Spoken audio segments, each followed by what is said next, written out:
Hi, I'm Andalisi. And I'm Chef James Regato. And in this episode of Essential Cooking, James and I talk with Anais Martinez. Anais is based in Mexico City, where she gives food tours of the region's rich culinary offerings. She's also a food writer and has a blog titled The Curious Mexican. We talk about some of the foods that are unique to Mexico City and why it's a must-visit destination for foodies around the world. So let's talk about your history, your personal history with food that got you to the point of wanting to share and educate people around you about food. Well, I did go to school for it.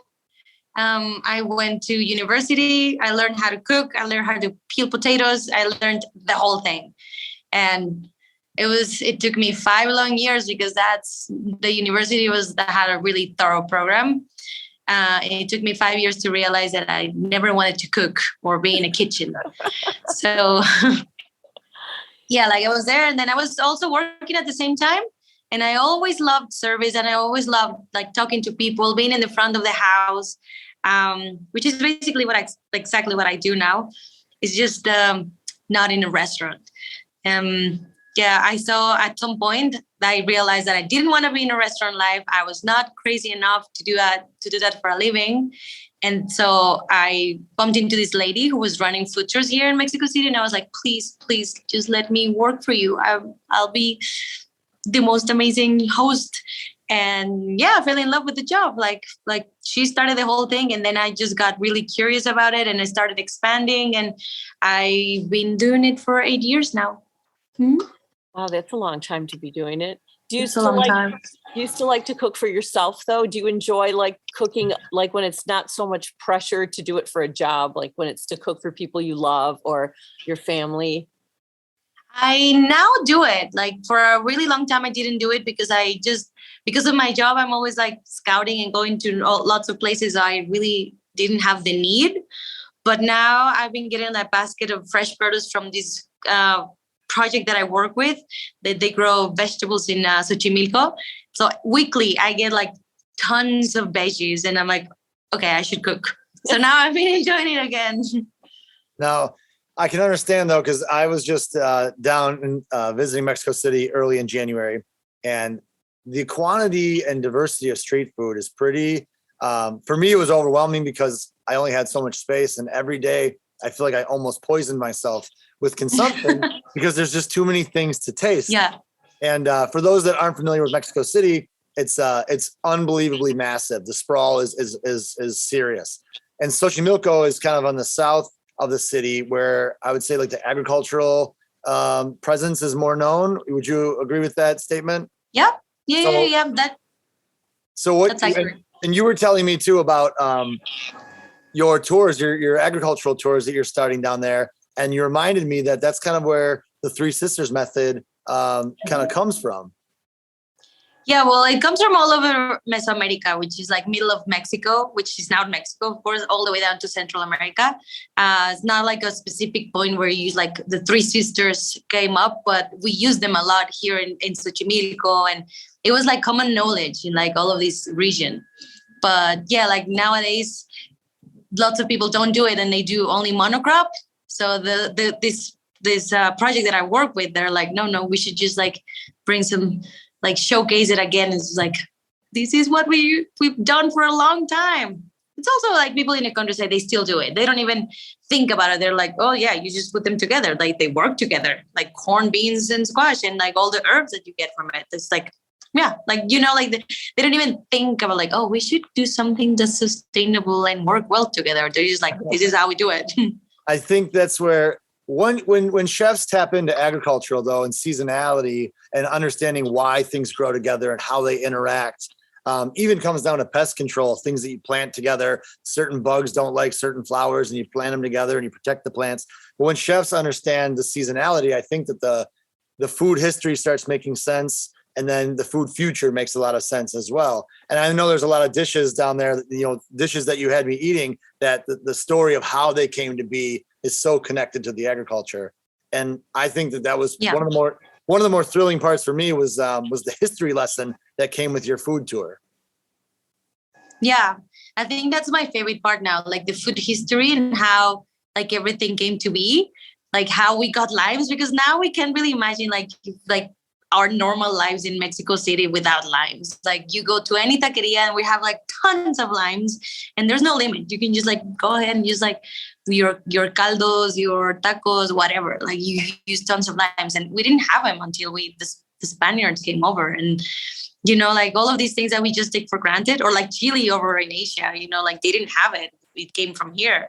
So I really love when I read, like all of my books are usually like food history, and like that's it. Like that's my favorite part of the whole thing. And I think that's really interesting because that's something that people take with them. Like when I give them fun facts, like, oh, did you know that we didn't have limes? That's what they take. And like, I think that's a fun part. Do you find that people over the years since you started doing this have become increasingly interested about the history of food, that they want to know a little bit more about what they're about to put in their mouth? I would like to think so, but I think it's mostly people just have a list of food things to have, like I want to have a torta de chilaquiles, and I want to have the best pastor taco. No, like they just come up with the mindset of like, I want the list and I want to check it off. And I think the surprise is going back with all the information, like I don't think they come here was like, oh, I want to know more about this. Like most people, of course there's like some chefs and like people who they just want to know about this, but in general they're like, I would just want to have like food and tacos and whatever. And then they come back, it's like, oh, did you know that there's like Arab tacos and they look like shawarma? Like that's like their surprise. Yeah. So our day was spent, I think it was 5 or 6 hours, and it was 18 to 25 different food things that were, put in my hand and into my mouth. The fruit in the market, the different tacos, what can people expect? Because you obviously do it all the time. I am in a whirlwind of all the things that I ate, but what can a normal person expect from your food tour? Like if someone calls you and says, I don't care, give me the food tour. What is your typical food tour? Usually I have like the basic ones. I know it sounds awful to say basic, but they're like, it's like either morning, afternoon, or evening. And they're usually like 3.5 hours, maybe 4 hours long. And in all of them, we try to combine like street food with like restaurants or like more established places, because that's our real lives for us Mexicans. It's like, you don't always go to street food stands. You don't always go to like restaurants. So I think it's a really nice combination of both. And also in most of the tours, I try to introduce people to someone that's like a pro, like someone that's like really into their craft. So in the morning one, they usually meet either a guy that's like in love with chilies and salsas and he's so knowledgeable about everything, or they meet up with a guy who's like really into coffee, and we have like a coffee and chocolate tasting, like a really small thing, like right at the end of the tour. Or you get to meet the guys from La Rifa that you got to meet, which I admire so much. Or in the evening, they get to meet a mezcal connoisseur. Like that. It's just like, okay, you get to see a little bit of the nightlife or the market life, and you get to know someone else. Like it's not always about us, the guides, but it's like, okay, he's this person who was like really into their craft and they're really cool as well. It's like, get to know people, Yeah. And La Rifa, and she's mentioning La Rifa as a chocolatier, and I've never seen such a close relationship between the grower and the producer. And chocolate is usually regarded as this European product, right? The Swiss, the French. But this is like they received the cacao from the people that grew it. They know what the name of the species is. It was so like such a singular experience that I came away with I like look at chocolate differently now. And that's a husband and wife team, right? La Rifa. Yeah. Yeah. And that to me is something that makes Mexico City so special, is that you have a little chocolatier shop like that working with that close with farmers. And then in product is so good that they sell it to Noma. Like it's just like very casual. Yeah. Like we just went to Noma and we had our own chocolate at their place, Yeah. So incredible. I know. I really like them. And, I was really, and it sounds basic, like maybe like everyone knows it, but the difference between the cocoa drink and the chocolate drink. That was really, I almost felt embarrassed that I didn't know that just walking the earth. But explain to everybody the difference, like what you would drink and call, chocolate or cocoa, and what I would. Well, I think the main difference is that what we do with the cacao beans in Mexico, what we did before the Spaniards came over, it was to wash all the mucilagos, like the fruit, away, which is like if you go to anywhere else in the whole world, that is the main part that gives the flavors, like all the funkiness or like the nuances in chocolate, you would get them from the fermentation of the pulp. And we just like wash it off, because what we did is we had like a really plain base. It kind of tastes like when you try the washed cacao seed, like the bean, tastes just like a nut, kind of like a peanut, kind of like a hazelnut.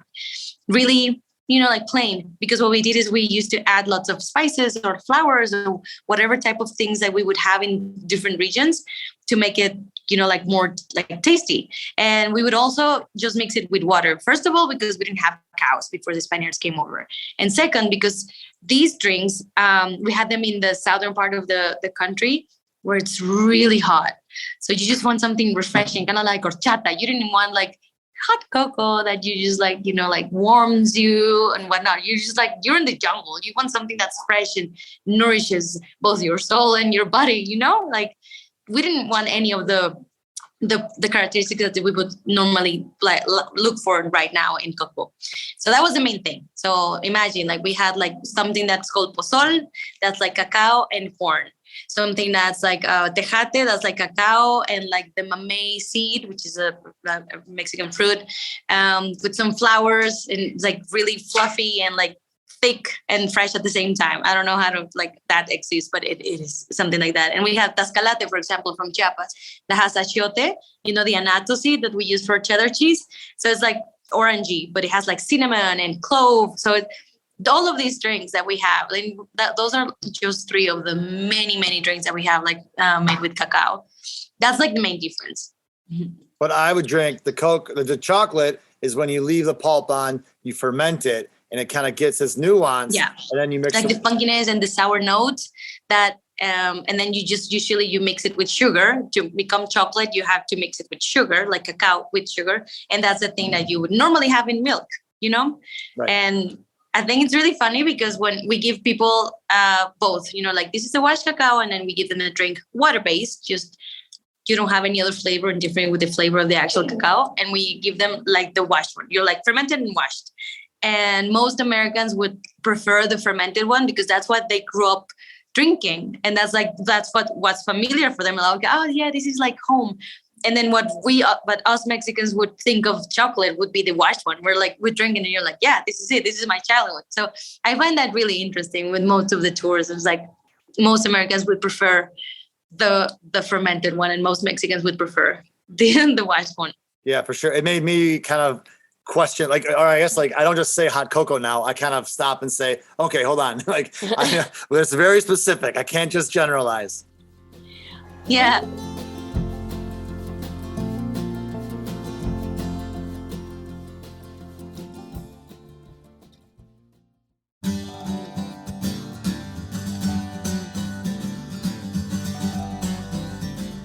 Where from around the world do you have your most, the people that you deal with the most that come to get the tours? Is it mostly Americans?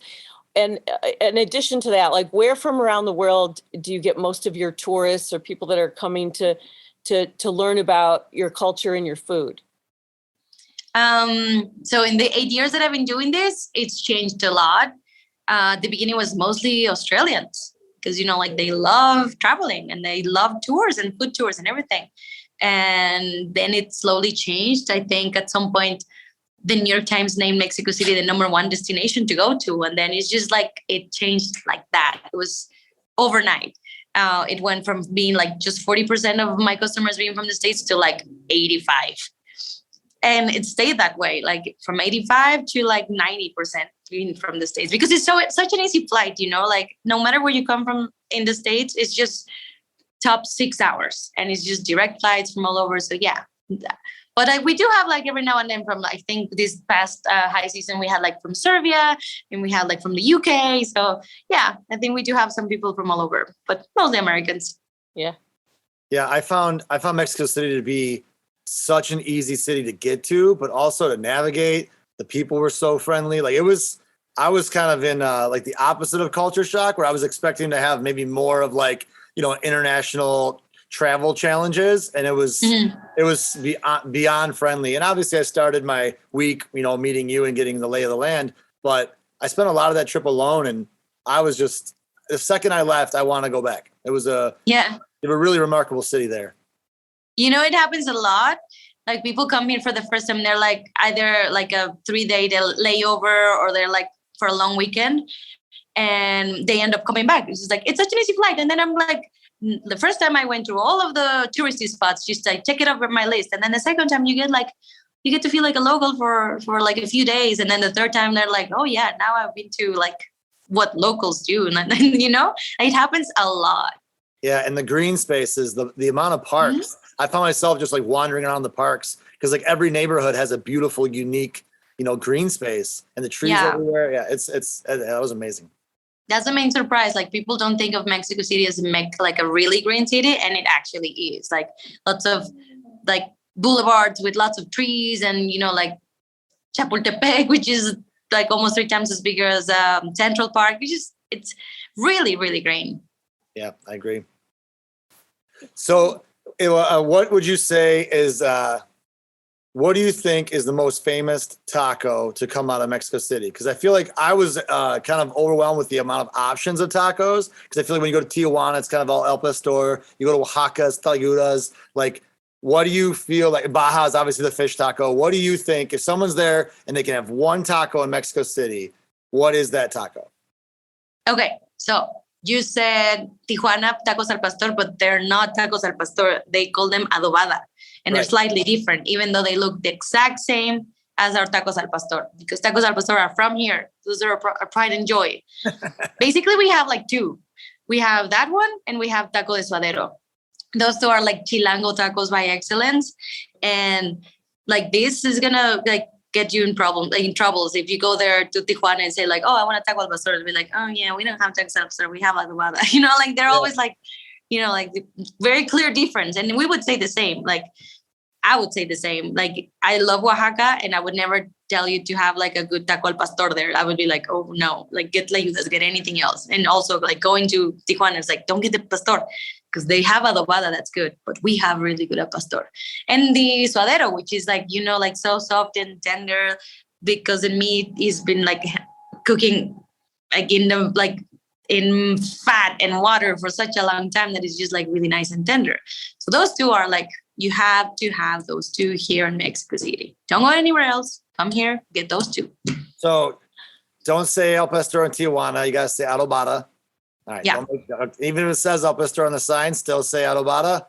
Yeah, well, it's weird. I don't know. It's like really, it's a hard one. Also, if you go to Monterrey or Nuevo León, don't say adobada. Don't say al pastor, say trompo. Yeah.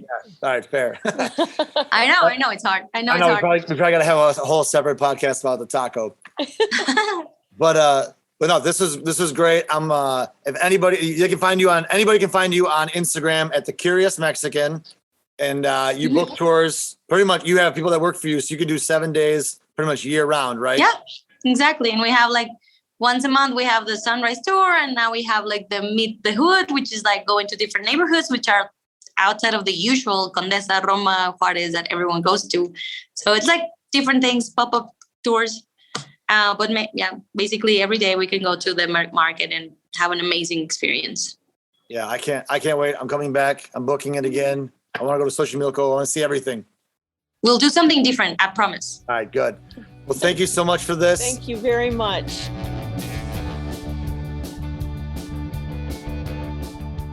Our thanks to Anais Martinez for joining us. You can follow her blog at thecuriousmexican.com. Thanks also to you for listening. We would like to thank La Marca Prosecco for their support. From the hills of Veneto, Italy, you can never go wrong with Prosecco, whether it's in a spritz or drinking straight. Joan Isabella is our executive producer with producer David Lyons, editing, mixing, and mastering by Sam Bobian, production support by Studios on the Pond. Original music by the Mallet Brothers. This is a production of WDET, Detroit's NPR station.